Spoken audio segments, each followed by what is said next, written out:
ಜೋರಾಗಿ ಒಂದು ಅಲ್ಲೆಲ್ಲೂ ಹೇಳ್ಬೋದ? ನಾವು ಯಾವಾಗಲೂ ಯೂದ ಕುಲದ ಸಿಂಹದ ಥರ ಇರಬೇಕಂತ, ಸಾಧಾರಣ ಸಿಂಹ ಆಗಿರಬಾರ್ದು. ಯೂದ ಕುಲದ ಸಿಂಹ ಅವನು ಗರ್ಜಿಸೋಲ್ಲ, ಅವನ ಆಕ್ಷನ್ ಆಗೇ ಬಂದುಬಿಡ್ತಾನೆ. ಹಲ್ಲೆಲೂಯ. ದೇವರು ನಿಮ್ಮನ್ನು ಆಶೀರ್ವದಿಸಲಿ. ಈ ದಿನದಲ್ಲೂ ದೇವರ ಸಂದೇಶಕ್ಕಾಗಿ ತೆಗೆದುಕೊಂಡಂಥ ಒಂದು ಭಾಗ 1 ಕೊರಿಂಥದವರಿಗೆ ಬರೆದ ಪತ್ರಿಕೆ 13ನೇ ಅಧ್ಯಾಯ 13ನೇ ವಚನದ ಕಡೇ ಭಾಗವನ್ನು ನೋಡಿಕೊಳ್ಳುವಾಗ ಅಲ್ಲಿ ಭಕ್ತನಾದ ಪೌಲ್ ಈ ಕೊರಿಂಥದವರಿಗೆ ಅವನು ಬರೀತಾನೆ, ಎಲ್ಲದಕ್ಕಿಂತ ಮುಖ್ಯವಾಗಿ ನಂಬಿಕೆ, ನಿರೀಕ್ಷೆ ಮತ್ತು ಪ್ರೀತಿ, ಈ 3 ಬಹಳ ಪ್ರಾಮುಖ್ಯವಾದದ್ದು. ಇವುಗಳ ಕಡೆವರೆಗೂ ಅದು ನಿಲ್ಲುವ. ಜೋರಾಗಿ ಒಂದು ಅಲ್ಲೆಲ್ಲೂ ಹೇಳ್ಬೋದ? ನಾವು ಯಾವಾಗಲೂ ಯೂದ ಕುಲದ ಸಿಂಹದ ಥರ ಇರಬೇಕಂತ, ಸಾಧಾರಣ ಸಿಂಹ ಆಗಿರಬಾರ್ದು. ಯೂದ ಕುಲದ ಸಿಂಹ ಅವನು ಗರ್ಜಿಸೋಲ್ಲ, ಅವನ ಆಕ್ಷನ್ ಆಗೇ ಬಂದುಬಿಡ್ತಾನೆ. ಹಲ್ಲೆಲೂಯ. ದೇವರು ನಿಮ್ಮನ್ನು ಆಶೀರ್ವದಿಸಲಿ. ಈ ದಿನದಲ್ಲೂ ದೇವರ ಸಂದೇಶಕ್ಕಾಗಿ ತೆಗೆದುಕೊಂಡಂಥ ಒಂದು ಭಾಗ 1 ಕೊರಿಂಥದವರಿಗೆ ಬರೆದ ಪತ್ರಿಕೆ 13ನೇ ಅಧ್ಯಾಯ 13ನೇ ವಚನದ ಕಡೇ ಭಾಗವನ್ನು ನೋಡಿಕೊಳ್ಳುವಾಗ ಅಲ್ಲಿ ಭಕ್ತನಾದ ಪೌಲ್ ಈ ಕೊರಿಂಥದವರಿಗೆ ಅವನು ಬರೀತಾನೆ, ಎಲ್ಲದಕ್ಕಿಂತ ಮುಖ್ಯವಾಗಿ ನಂಬಿಕೆ, ನಿರೀಕ್ಷೆ ಮತ್ತು ಪ್ರೀತಿ, ಈ 3 ಬಹಳ ಪ್ರಾಮುಖ್ಯವಾದದ್ದು. ಇವುಗಳ ಕಡೆವರೆಗೂ ಅದು ನಿಲ್ಲುವಂಥದ್ದು, ಮುಂದೆ ಯಾವುದೂ ನಿಲ್ಲೋದಿಲ್ಲ ಅಂತ ಭಕ್ತನಾದ ಪೌಲನು ಬರೀತಾನೆ. ನಂಬಿಕೆ, ನಿರೀಕ್ಷೆ ಮತ್ತು ಪ್ರೀತಿ, ಈ 3 ಅದು ನಿಲ್ಲುವಂಥದ್ದು ಅಂತ ದೇವರ ವಾಕ್ಯದಲ್ಲಿ ಬರೆಯಲ್ಪಟ್ಟಿದೆ. ಪ್ರಿಯ ಸಹೋದರ ಸಹೋದರಿಯೇ, ನಂಬಿಕೆ ಎಲ್ಲರ ಮೇಲೆ ಹುಟ್ಟಲ್ಲ, ನಿರೀಕ್ಷೆ ಎಲ್ಲರ ಮೇಲೆ ಇಡಕ್ಕಾಗಲ್ಲ, ಪ್ರೀತಿ ಎಲ್ಲರ ಮೇಲೆ ಹುಟ್ಟಲ್ಲ. ಯೇಸು ಸ್ವಾಮಿಯ ವಾಕ್ಯಕ್ಕೆ ಆಧಾರವಾಗಿ ನಾವು ನೋಡುವಾಗ ರೋಮಾಪುರದವರಿಗೆ ಬರೆದ ಪತ್ರಿಕೆ 3ನೇ ಅಧ್ಯಾಯ 23ನೇ ವಚನ ಹೇಳ್ತದೆ, ಎಲ್ಲರೂ ಪಾಪ ಮಾಡಿ ದೇವರ ಮಹಿಮೆಯನ್ನ ಅವರು ಕಳೆದುಕೊಂಡಿದ್ದಾರೆ, ಅವರು ಅನೀತಿವಂತರಾಗಿದ್ದಾರೆ. ಹಾಗಾದ್ರೆ ಅಂಥವರು ನೀತಿವಂತರಾಗಬೇಕಾದ್ರೆ, ಅವರು ನೀತಿವಂತರು ಅಂತ ನಿರ್ಣಯ ಹೊಂದಬೇಕಾದ್ರೆ ಯೇಸು ಕ್ರಿಸ್ತನ ಈ ಭೂಲೋಕಕ್ಕೆ ಬಂದು ತನ್ನ ರಕ್ತವನ್ನು ಕೊಡುವುದರ ಮೂಲಕವಾಗಿ ಅದನ್ನು ಯಾರು ನಂಬುತ್ತಾರೋ, ಯಾರು ಯೇಸುವಿನ ಮೇಲೆ ನಿರೀಕ್ಷೆ ಇಡ್ತಾರೋ ಅವರನ್ನ ಪರಲೋಕದ ದೇವರು ಪ್ರೀತಿ ಮಾಡಿ ಅವರನ್ನ, ದೇವರ ವಾಕ್ಯ ಹೇಳ್ತದೆ, ಕ್ರಿಸ್ತನು ಆರಿಸಲ್ಪಟ್ಟವರಿಂದ ಪರಲೋಕದ ದೇವರು ಹೇಳ್ತಾನೆ, ಅನೀತಿವಂತರಾಗಿದ್ದಾರಲ್ಲ, ಇವತ್ತಿನಿಂದ ನೀವು ನೀತಿವಂತರು, ಇವತ್ತಿನಿಂದ ನೀವು ನಂಬಿಗಸ್ತರು, ಇವತ್ತಿನಿಂದ ಪರಲೋಕದ ದೇವರು ನಿಮ್ಮನ್ನ ಪ್ರೀತಿಸುವವನಾಗಿದ್ದಾನೆ. ಯಾಕಂದ್ರೆ ದೇವರ ವಾಕ್ಯ ಹೇಳ್ತದೆ, ದೇವರು ಲೋಕದ ಮೇಲೆ ಎಷ್ಟೋ ಪ್ರೀತಿಯನ್ನಿಟ್ಟು ತನ್ನ ಒಬ್ಬನೇ ಮಗನನ್ನು ಕಳಿಸಿಕೊಟ್ಟ. ಅವನನ್ನು ನಂಬುವಂತವನು ಕತ್ತಲೆಯಲ್ಲಿ ಜೀವಿಸದೆ ಅವರು ಬೆಳಕಿನಲ್ಲಿ ಜೀವಿಸಬೇಕೆಂಬುದೇ ದೇವರ ಚಿತ್ತ. ಆದ ಕಾರಣ ದೇವರ ವಾಕ್ಯ ಹೇಳ್ತದೆ, ಅವರು ನೀತಿವಂತರೆಂದು ನಿರ್ಣಯ ಹೊಂದುವುದು ದೇವರ ಉಚಿತಾರ್ಥವಾದ ಕೃಪೆಯಿಂದಲೇ. ಹಲ್ಲೆಲೂಯ. ಕ್ರಿಸ್ತೇಸುವಿನಿಂದಾದ ಪಾಪ ವಿಮೋಚನೆ ಮೂಲಕವಾಗಿ ಆಗುತ್ತದೆ. 25ನೇ ವಚನ ಹೇಳ್ತದೆ, ಯೇಸುವಿನಿಂದ ಈತನು ತನ್ನ ರಕ್ತವನ್ನು ಸುರಿಸಿ ನಂಬಿಕೆಟ್ಟವರಿಗಾಗಿ ಕೃಪಾಧಾರವಾಗಬೇಕೆಂದು ದೇವರು ಈತನನ್ನು ಮುಂದಿಟ್ಟನು. ಒಂದು ಹಲ್ಲೆಲೂಯ ಬರಬೇಕು. 26ನೇ ವಚನ ಹೇಳ್ತದೆ, ಯೇಸುವಿನಲ್ಲಿ ನಂಬಿಕೆ ಇಟ್ಟವರನ್ನು ನೀತಿವಂತರೆಂದು ನಿರ್ಣಯಿಸುವವನಾಗಿ ಕಾಣಿಸಿಕೊಂಡಿದ್ದಾನೆ. ಪ್ರಿಯ ಸಹೋದರ ಸಹೋದರಿಯೇ, ದೇವರ ವಾಕ್ಯ ಹೇಳ್ತದೆ, ಪರಲೋಕದ ದೇವರು ಲೋಕವನ್ನು ದೃಷ್ಟಿಸಿ ನೋಡುವಾಗ ನೀತಿವಂತನು ಒಬ್ಬನು ಕಾಣ್ತಾ ಇಲ್ಲ, ಎಲ್ಲರೂ ಅನೀತಿವಂತರಾಗಿ ಹೋಗಿದ್ದಾರೆ.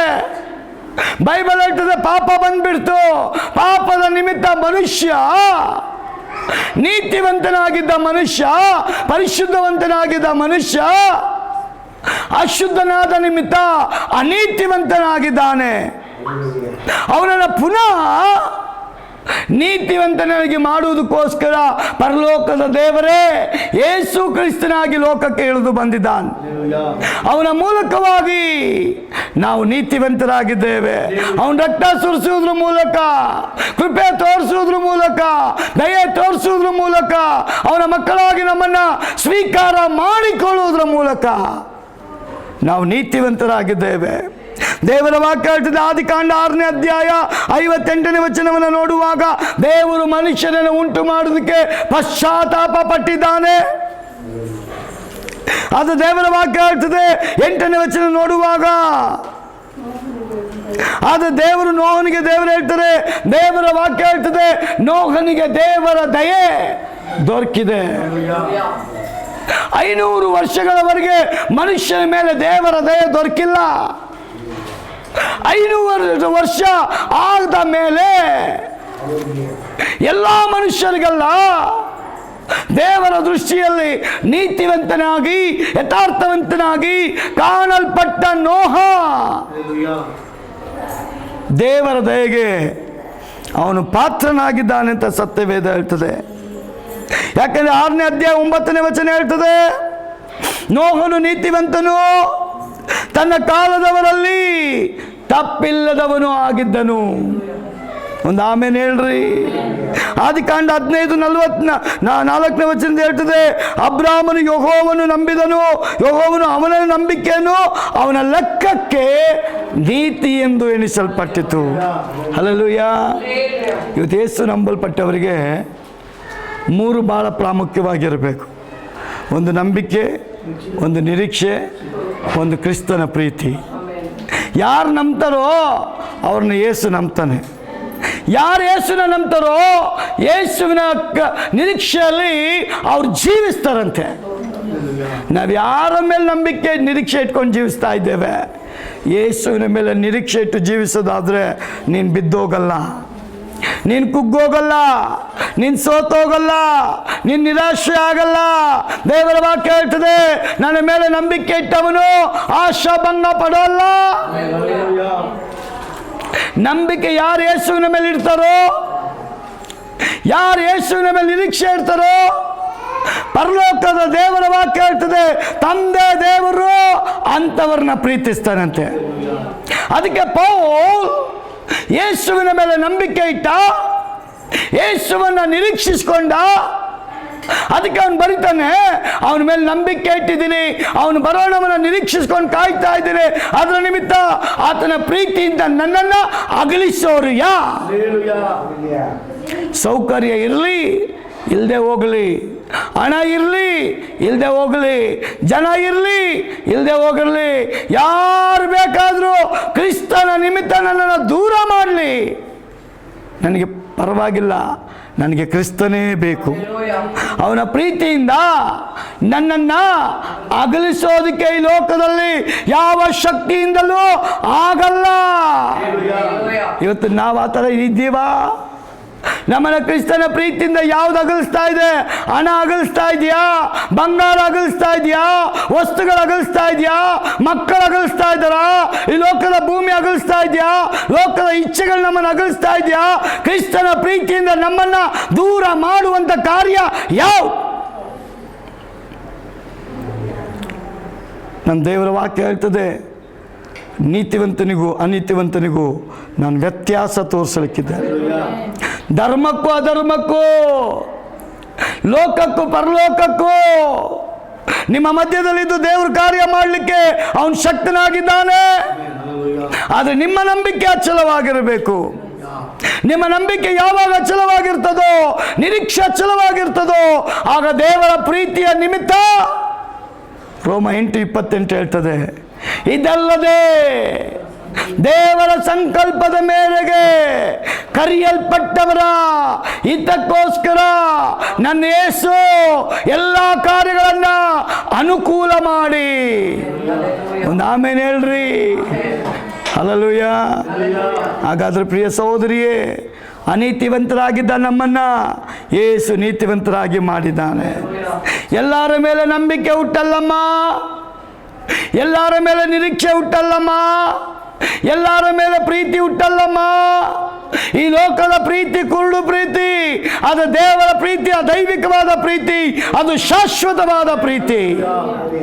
ಅದು ಮಾಯಾಗುವಂತ ಪ್ರೀತಿ ಅಲ್ಲ, ಕಣ್ಮರೆಯಾಗುವಂತ ಪ್ರೀತಿ ಅಲ್ಲ, ಒಂದು ದಿನ ಅಡ್ರೆಸ್ ಗಿಲ್ಲದೆ ಹೋಗುವಂತ ಪ್ರೀತಿ ಅಲ್ಲ, ಸದಾ ಕಾಲ ಇರುವಂತ ಪ್ರೀತಿ, ಏಕೈಕ ಪ್ರೀತಿ ಯೇಸು ಕ್ರಿಸ್ತನ ಪ್ರೀತಿ.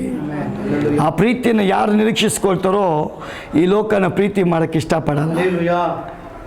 ಪ್ರಿಯ ಸಹೋದರ ಸಹೋದರಿ, ಕ್ರಿಸ್ತನ ಪ್ರೀತಿ ನಿಮ್ಮ ಮೇಲೆ ದೇವರು ಎಷ್ಟು ಪ್ರೀತಿ ಇಟ್ಟಿದ್ದಾನೆ ಅಂದರೆ, ಯೇಸುನ ನಂಬಿದ್ಯಮ್ಮ, ಯೇಸು ಮೇಲೆ ನಿರೀಕ್ಷೆ ಇಟ್ಕೊಂಡಿದ್ಯಮ್ಮ, ನಿನ್ನ ನಾನು ಕೈ ಬಿಡಲ್ಲ ಅಂತ. ಹಲ್ಲೆಲೂಯಾ. ಈ ಲೋಕದ ರಾಜನ ಮೇಲೆ ನೀವು ನಂಬಿಕೆ ಇಟ್ಟಿದ್ರೆ ದೇವರ ಪ್ರೀತಿ ನಿಮ್ಮ ಮೇಲೆ ಬರಲ್ಲ. ಈ ಲೋಕದ ರಾಜನ ಮೇಲೆ ನಿರೀಕ್ಷೆ ಇಟ್ಕೊಂಡಿದ್ರೆ ದೇವರ ಪ್ರೀತಿ ನಿಮ್ಮ ಮೇಲೆ ಬರಲ್ಲ. ಯೇಸು ಕ್ರಿಸ್ತನ ಮೇಲೆ ನಂಬಿಕೆ ಇಟ್ಟವರಿಗೆ, ಯೇಸು ಕ್ರಿಸ್ತನ ಮೇಲೆ ನಿರೀಕ್ಷೆ ಇಟ್ಟವರಿಗೆ ದೇವರ ಪ್ರೀತಿ ಉದಾರವಾಗಿ ಅದ್ಭುತವಾಗಿ ಇಳಿದು ಬರ್ತದಂತೆ. ಅದಕ್ಕೆ ಪೌಲ್ ಬರೀತಾನೆ, ಇದಲ್ಲದೆ ದೇವರ ಸಂಕಲ್ಪದ ಮೇರೆಗೆ ಇಲ್ಲಿ ಕೂತಿರುವಂತ ನಮ್ಮನ್ನ ದೇವರು ಕರೆದಿದ್ದಾನೆ. ಸುಮ್ಮನೆ ನಮ್ಮನ್ನ ದೇವರು ಕರೆದಿಲ್ಲ ರೀ, ದೇವರ ಸಂಕಲ್ಪದ ಮೇರೆಗೆ. ದೇವರ ಸಂಕಲ್ಪ ಏನು? ದೇವರ ರಾಜ್ಯ ನಿಮ್ಮ ಮೂಲಕ ಕಟ್ಟಲ್ಪಡಬೇಕು, ಪರಲೋಕದ ಸುವಾರ್ತೆ ಸಾರಲ್ಪಡಬೇಕು, ಪರಲೋಕದ ದೇವರನ್ನ ಪ್ರಚುರಪಡಿಸಬೇಕು, ಪರಲೋಕದ ಸುವಾರ್ತೆ ಈ ಲೋಕದಲ್ಲಿ ಸಾರುವಂತ ರಾಯಭಾರಿಗಳು ನೀನು ಮತ್ತು ನಾನು ಆಗಬೇಕು ಅನ್ನೋದೇ ದೇವರ ಸಂಕಲ್ಪ. ಒಂದು ಕಂಪನಿ ಸಂಕಲ್ಪ ತಿಳ್ಕೊಳ್ತಿರಲ್ಲ, ಒಂದು ಊರಿನ ಸಂಕಲ್ಪ ತಿಳ್ಕೊಳ್ತಿರಲ್ಲ, ಒಂದು ರಾಜ್ಯದ ಸಂಕಲ್ಪ ತಿಳ್ಕೊಳ್ತಿರಲ್ಲ, ಒಂದು ದೇಶದ ಸಂಕಲ್ಪ ತಿಳ್ಕೊಳ್ತಿರಲ್ಲ. ಪರಲೋಕದ ದೇವರ ಭಕ್ತನಾಗಿರುವಂತ ಪೌಲ ಹೇಳ್ತಾನೆ, ಇದಲ್ಲದೆ ದೇವರ ಸಂಕಲ್ಪದ ಮೇರೆಗೆ ಕರೆಯಲ್ಪಟ್ಟವರ ಹಿತಕ್ಕೋಸ್ಕರ ಎಲ್ಲ ಕಾರ್ಯಗಳು ನಿಮಗೆ ಅನುಕೂಲಕರವಾಗಿರ್ತದಂತೆ. Hallelujah, hallelujah, hallelujah. ಅಬ್ರಾಮ್ ಮಾಡಿದ ಕಾರ್ಯಗಳೆಲ್ಲ ದೇವರಿಗೆ ಇಷ್ಟ ಆಯ್ತಂತೆ, ದೇವರ ಕಾರ್ಯಗಳೆಲ್ಲ ಅಬ್ರಾಮ್ನಿಗೆ ಇಷ್ಟ ಆಯ್ತಂತೆ.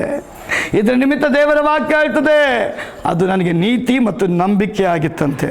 ಇವತ್ತು ನನ್ನ ಜೀವಿತದಲ್ಲೂ ಪರಲೋಕದ ದೇವರು ಅದನ್ನು ಎದುರು ನೋಡ್ತಾ ಇದ್ದಾನೆ. ಕಡೆ ಒಂದೆರಡು ಮಾತುಗಳು ನಾನು ಹೇಳಿ ಮುಗಿಸೋದಕ್ಕೆ ಇಷ್ಟಪಡ್ತೇನೆ. 1 ಸಾಮುವೇಲ 24ನೇ ಅಧ್ಯಾಯ 16 ಮತ್ತು 17ನೇ ವಚನದಲ್ಲಿ ನೋಡುವಾಗ, ಸೌಲನು ದಾವೀದನಿಗೆ, ನೀನು ನನಗಿಂತ ನೀತಿವಂತನು. ದೇವರಿಗೆ ಸ್ತೋತ್ರ. ಸೌಲು ದಾವೀದ್ಗೆ ಹೇಳ್ತಾ ಇದ್ದಾನೆ, ದಾವೀದ್ ನೀನು ನನಗಿಂತ ನೀತಿವಂತನು. ತನ್ನ ದೇವರಾದ ಯೆಹೋವನ ದೃಷ್ಟಿಯಲ್ಲಿ ಒಳ್ಳೆಯವನಾಗಿಯೂ ನೀತಿವಂತನಾಗಿಯೂ ನಡೆದವನು. ಹಲ್ಲೆಲೂಯಾ. ಪ್ರಿಯ ಸಹೋದರ ಸಹೋದರಿಯೇ, ದೇವರ ವಾಕ್ಯ ಹೇಳ್ತದೆ, ನೀತಿವಂತರ ಕಾಲದಲ್ಲಿ ಅವರ ಮನೆ ಸಮಾಧಾನವಾಗಿರ್ತದಂತೆ. ಅನೀತಿವಂತರ ಮನೆಯಲ್ಲಿ ಸಮಾಧಾನ ಇರಲ್ಲ. ನೀತಿವಂತರ ಮನೆಯಲ್ಲಿ ದೇವರು ಸಮಾಧಾನವನ್ನ, ಸಂತೋಷವನ್ನ, ನೆಮ್ಮದಿಯನ್ನ, ಸಮೃದ್ಧಿಯನ್ನ, ಸದಾವಕಾಶಗಳನ್ನ ದೇವರು ಒದಗಿಸಿಕೊಡ್ತಾನಂತೆ. ಹಲ್ಲೆಲೂಯಾ. ದೇವರ ವಾಕ್ಯ ಹೇಳ್ತದೆ, 2 ಪೂರ್ವಕಾಲ 31, 20, 21 ಓದುವಾಗ, ನೀತಿವಂತನಾಗಿ ಎಜೆಕ್ಯನು ತನ್ನ ದೇವರಾದ ಯೆಹೋವನಿಗೆ ನಡೆದನು, ತನ್ನ ದೇವರ ಒಲಮೆಯನ್ನು ಅವನು ಪಡಕೊಂಡನು ಅಂತ ವಾಕ್ಯ ಹೇಳ್ತದೆ. ಹಾಗಾದರೆ ಈ ಮಧ್ಯಾಹ್ನ ದೇವರ ಒಂದು ಪ್ರೀತಿ ಪಾತ್ರರಾಗಿ ನಾವು ಕಾಣಲ್ಪಡ್ತಾ ಇದ್ದೇವಾ? ನಮ್ಮ ಜೀವಿತದ ಒಂದೊಂದು ದಿನದ ನಂಬಿಕೆಯ, ನಿರೀಕ್ಷೆಯ ಒಂದು ಜೀವಿತವನ್ನು ನೋಡುವಂಥ ದೇವರು ನಮ್ಮನ್ನು ಪ್ರೀತಿಸ್ತಾ ಇದ್ದಾನೆ. ತಂದೆ ತಾಯಿ ಪ್ರೀತಿ ಮಾಡಲ್ಲ, ಗಂಡ ಹೆಂಡತಿಗೆ ಪ್ರೀತಿ ಮಾಡಲ್ಲ, ಹೆಂಡತಿ ಗಂಡನಿಗೆ ಪ್ರೀತಿ ಮಾಡಲ್ಲ. ಎಷ್ಟೋ ಮನೇಲಿ ತಂದೆ ತಾಯಿ ಮಕ್ಕಳನ್ನು ಪ್ರೀತಿ ಮಾಡ್ತಾ ಇಲ್ಲ, ಮಕ್ಕಳು ತಂದೆ ತಾಯಿನ ಪ್ರೀತಿ ಮಾಡ್ತಾ ಇಲ್ಲ. ಆದರೆ ಒಂದು ಸತ್ಯ, ನೀನು ನಂಬಿರುವಂಥ ಯೇಸು ಸದಾ ಕಾಲ ಅವನ ಪ್ರೀತಿ ನಿನಗೆ ಕಡಿಮೆ ಆಗೋದೇ ಇಲ್ಲ. ಅವನ ಪ್ರೀತಿ ನಿನಗೆ ಕಡಿಮೆ ಆಗೋದೇ ಇಲ್ಲ. ನೀನು ಪ್ರೀತಿ ಮಾಡಿಲ್ಲ ಅಂದ್ರು ಅವನ ಪ್ರೀತಿಗೆ ನಿನಗೆ ಕೊರತೆನೇ ಇಲ್ಲ ರೀ. ಇವತ್ತು ಜನ ಹಣ ಬಂದಾಗ ಚೇಂಜ್ ಆಗ್ತಾರೆ, ಲೋಕದಲ್ಲಿ ಇರುವ ಕಾರ್ಯಗಳನ್ನ ಚೇಂಜ್ ಆಗ್ತಾರೆ, ವಸ್ತುಗಳು ಬಂದಾಗ ಚೇಂಜ್ ಆಗ್ತಾರೆ, ಅವರ ಗುಣ ಚೇಂಜ್ ಆಗೋಗುತ್ತೆ. ಆದರೆ ದೇವರು ಕರೆದಾತ ನಂಬಿಗಸ್ತನು, ಅವನ ಗುಣ ಯಾವತ್ತಿಗೂ ಚೇಂಜ್ ಆಗೋದೇ ಇಲ್ಲ. ನಿನ್ನ ಹೆಸರು ಹಿಡಿದು ಕರೆದಿದ್ದು ಪರಲೋಕದ ದೇವರಂತೆ. ನಾವು ಹುಟ್ಟಿದ ಮೇಲೆ ಜನ ಹೆಸರಿಡ್ತಾರ್ರಿ. ಅದು ದೇವರ ವಾಕ್ಯ ಹೇಳ್ತದೆ, ತಾಯಿಯ ಗರ್ಭದಲ್ಲಿ ಪಿಂಡವಾಗಿರುವಾಗಲೇ ಇವನು ದೇವರ ರಾಜ್ಯದಲ್ಲಿ ಇರಬೇಕು, ನನ್ನ ಮಗನಾಗಬೇಕು, ನನ್ನ ಮಗಳಾಗಬೇಕು ಅಂತ ದೇವರು ನಮಗೆ ವಾಗ್ದಾನ ಮಾಡಿದ್ದಾನೆ. ಹಲ್ಲೆಲೂಯಾ. ಕೀರ್ತನೆ 1:5 ಹೇಳ್ತದೆ, ಪಾಪಾತ್ಮರು ನೀತಿವಂತರ ಸಭೆಯಲ್ಲಿ ನಿಲ್ಲೋದಿಲ್ಲ. 1:6 ಹೇಳ್ತದೆ, ದೇವರು ನೀತಿವಂತರ ಮಾರ್ಗವನ್ನು ಲಕ್ಷಿಸ್ತಾನಂತೆ.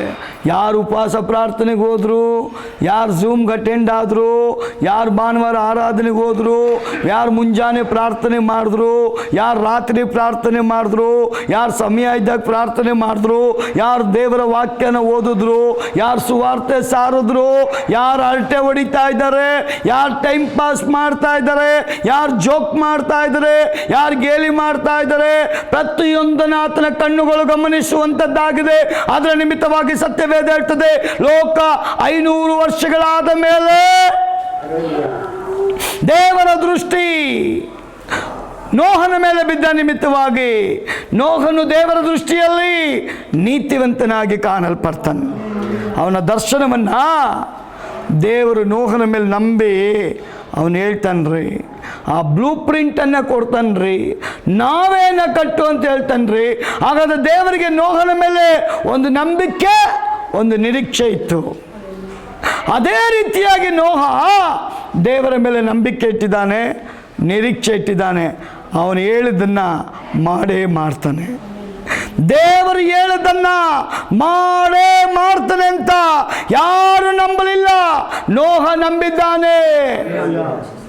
ಈ ಮಧ್ಯಾಹ್ನ ಜೀವಳ ದೇವರ ಮಾತನ ಮೇಲೆ ನಂಬಿಕೆ ಇಟ್ಟು ನಿರೀಕ್ಷೆ ಇಟ್ಟು ಜೀವಿಸುವುದಾದರೆ ದೇವರ ಪ್ರೀತಿ ಎಲ್ಲವುಗಳಿಂದ ನಿನ್ನನ್ನು ಬಿಡುಗಡೆ ಮಾಡ್ತದೆ. ಅದನ್ನು ಕಂಡಂಥ ಪೌಲು ಹೇಳ್ತಾನೆ, ಕ್ರಿಸ್ತನ ಪ್ರೀತಿಯಿಂದ ನನ್ನನ್ನು ಅಗಲಿಸೋರು ಯಾರು? ಎಲ್ಲರೂ ಪಾಪ ಮಾಡಿ ದೇವರ ಮೇಲಿದ್ದಂಥ ನಂಬಿಕೆ ಕಳ್ಕೊಂಬಿಟ್ರು, ನಿರೀಕ್ಷೆನ ಕಳ್ಕೊಂಬಿಟ್ರು, ಪ್ರೀತಿನ ಕಳ್ಕೊಂಬಿಟ್ರು. ಆದರೆ ಪುನಃ ಪರಲೋಕದ ದೇವರು ಕ್ರಿಸ್ತೇಶುವಿನ ಮೂಲಕವಾಗಿ ಅದನ್ನು ಅನುಗ್ರಹಿಸಿಕೊಟ್ಟಿದ್ದಾನಂತೆ. ಅದು ಕೊಡೋಕ್ಕೆ ಪರಲೋಕದ ದೇವರು ಕ್ರಿಸ್ತನನ್ನು ಮುಂದಾಗಿ ಇಟ್ಟನಂತೆ. ಅವನು ಯಾರನ್ನ ನಂಬ್ತಾರೋ ಅವರಿಗೆ ನೀತಿ, ಅವರಿಗೆ ರಕ್ಷಣೆ, ಅವರಿಗೆ ಪಾಪ ವಿಮೋಚಿತದ್ದು, ಮುಂದೆ ಯಾವುದೂ ನಿಲ್ಲೋದಿಲ್ಲ ಅಂತ ಭಕ್ತನಾದ ಪೌಲನು ಬರೀತಾನೆ. ನಂಬಿಕೆ, ನಿರೀಕ್ಷೆ ಮತ್ತು ಪ್ರೀತಿ, ಈ ಮೂರು ಅದು ನಿಲ್ಲುವಂಥದ್ದು ಅಂತ ದೇವರ ವಾಕ್ಯದಲ್ಲಿ ಬರೆಯಲ್ಪಟ್ಟಿದೆ. ಪ್ರಿಯ ಸಹೋದರ ಸಹೋದರಿಯೇ, ನಂಬಿಕೆ ಎಲ್ಲರ ಮೇಲೆ ಹುಟ್ಟಲ್ಲ, ನಿರೀಕ್ಷೆ ಎಲ್ಲರ ಮೇಲೆ ಇಡಕ್ಕಾಗಲ್ಲ, ಪ್ರೀತಿ ಎಲ್ಲರ ಮೇಲೆ ಹುಟ್ಟಲ್ಲ.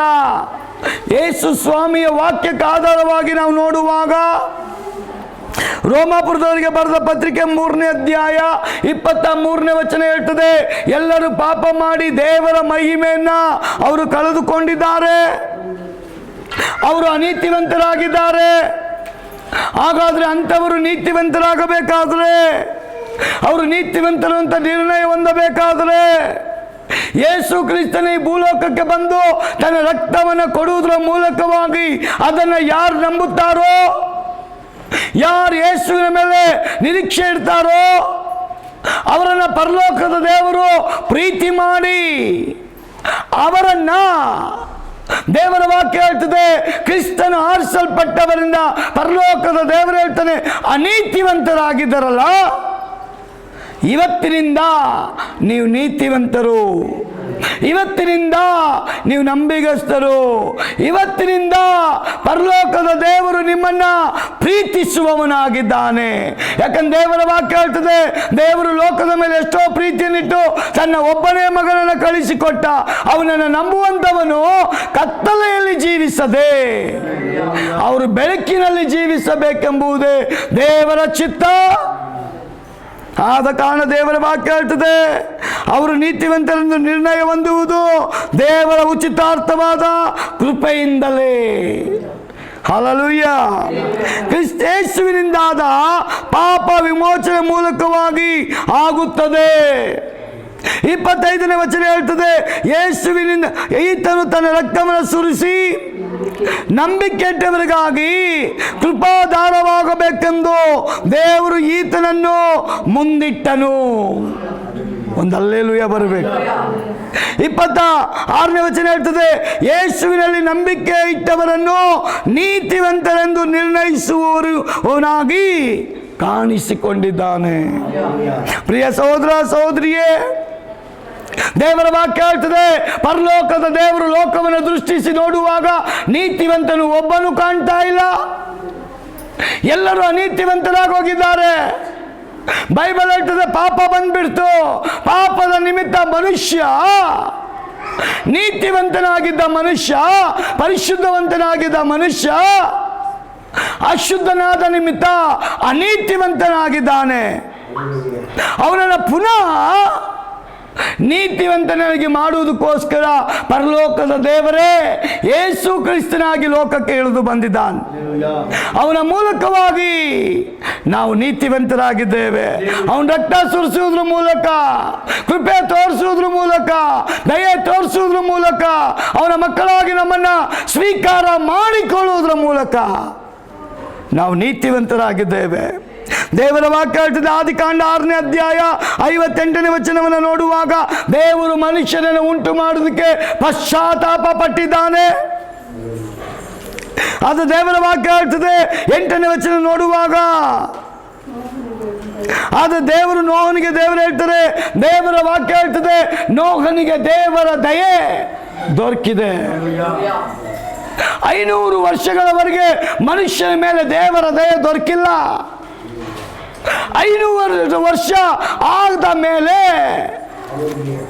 ಎಲ್ಲ ಮನುಷ್ಯರಿಗೆಲ್ಲ ದೇವರ ದೃಷ್ಟಿಯಲ್ಲಿ ನೀತಿವಂತನಾಗಿ ಯಥಾರ್ಥವಂತನಾಗಿ ಕಾಣಲ್ಪಟ್ಟ ನೋಹ ದೇವರ ದಯೆಗೆ ಅವನು ಪಾತ್ರನಾಗಿದ್ದಾನೆ ಅಂತ ಸತ್ಯವೇದ ಹೇಳ್ತದೆ. ಯಾಕಂದ್ರೆ 6ನೇ ಅಧ್ಯಾಯ 9ನೇ ವಚನ ಹೇಳ್ತದೆ, ನೋಹನು ನೀತಿವಂತನು, ತನ್ನ ಕಾಲದವರಲ್ಲಿ ತಪ್ಪಿಲ್ಲದವನು ಆಗಿದ್ದನು. ಒಂದು ಆಮೇಲೆ ಹೇಳ್ರಿ. ಆದಿಕಾಂಡ 15:4ನೇ ವಚನದ ಹೇಳ್ತದೆ, ಅಬ್ರಾಮನು ಯೆಹೋವನು ನಂಬಿದನು, ಯೆಹೋವನು ಅವನ ನಂಬಿಕೆಯನ್ನು ಅವನ ಲೆಕ್ಕಕ್ಕೆ ನೀತಿ ಎಂದು ಎಣಿಸಲ್ಪಟ್ಟಿತು. ಹಲ್ಲೆಲೂಯಾ. ಇವತ್ತು ಯೇಸು ನಂಬಲ್ಪಟ್ಟವರಿಗೆ 3 ಬಹಳ ಪ್ರಾಮುಖ್ಯವಾಗಿರಬೇಕು. ಒಂದು ನಂಬಿಕೆ, ಒಂದು ನಿರೀಕ್ಷೆ, ಒಂದು ಕ್ರಿಸ್ತನ ಪ್ರೀತಿ. ಯಾರು ನಂಬ್ತಾರೋ ಅವ್ರನ್ನ ಯೇಸು ನಂಬ್ತಾನೆ. ಯಾರು ಯೇಸುನ ನಂಬ್ತಾರೋ ಯೇಸುವಿನ ನಿರೀಕ್ಷೆಯಲ್ಲಿ ಅವ್ರು ಜೀವಿಸ್ತಾರಂತೆ. ನಾವು ಯಾರ ಮೇಲೆ ನಂಬಿಕೆ ನಿರೀಕ್ಷೆ ಇಟ್ಕೊಂಡು ಜೀವಿಸ್ತಾ ಇದ್ದೇವೆ? ಯೇಸುವಿನ ಮೇಲೆ ನಿರೀಕ್ಷೆ ಇಟ್ಟು ಜೀವಿಸೋದಾದರೆ ನೀನು ಬಿದ್ದೋಗಲ್ಲ, ನೀನು ಕುಗ್ಗೋಗಲ್ಲ, ನೀನು ಸೋತೋಗಲ್ಲ, ನೀನು ನಿರಾಶೆ ಆಗಲ್ಲ. ದೇವರ ವಾಕ್ಯ ಹೇಳ್ತದೆ, ನನ್ನ ಮೇಲೆ ನಂಬಿಕೆ ಇಟ್ಟವನು ಆಶಾಭಂಗ ಪಡೋಲ್ಲ. ನಂಬಿಕೆ ಯಾರು ಯೇಸುವಿನ ಮೇಲೆ ಇಡ್ತಾರೋ, ಯಾರು ಯೇಸುವಿನ ಮೇಲೆ ನಿರೀಕ್ಷೆ ಇಡ್ತಾರೋ, ಪರಲೋಕದ ದೇವರ ವಾಕ್ಯ ಹೇಳ್ತದೆ, ತಂದೆ ದೇವರು ಅಂಥವ್ರನ್ನ ಪ್ರೀತಿಸ್ತಾನಂತೆ. ಅದಕ್ಕೆ ಪೌಲ್ ಯೇಸುವಿನ ಮೇಲೆ ನಂಬಿಕೆ ಇಟ್ಟ, ಯೇಸುವನ್ನ ನಿರೀಕ್ಷಿಸಿಕೊಂಡ. ಅದಕ್ಕೆ ಅವನು ಬರೀತಾನೆ, ಅವನ ಮೇಲೆ ನಂಬಿಕೆ ಇಟ್ಟಿದ್ದೀನಿ, ಅವನು ಬರೋಣವನ್ನ ನಿರೀಕ್ಷಿಸ್ಕೊಂಡು ಕಾಯ್ತಾ ಇದ್ದೀನಿ, ಅದರ ನಿಮಿತ್ತ ಆತನ ಪ್ರೀತಿಯಿಂದ ನನ್ನನ್ನು ಅಗಲಿಸೋರು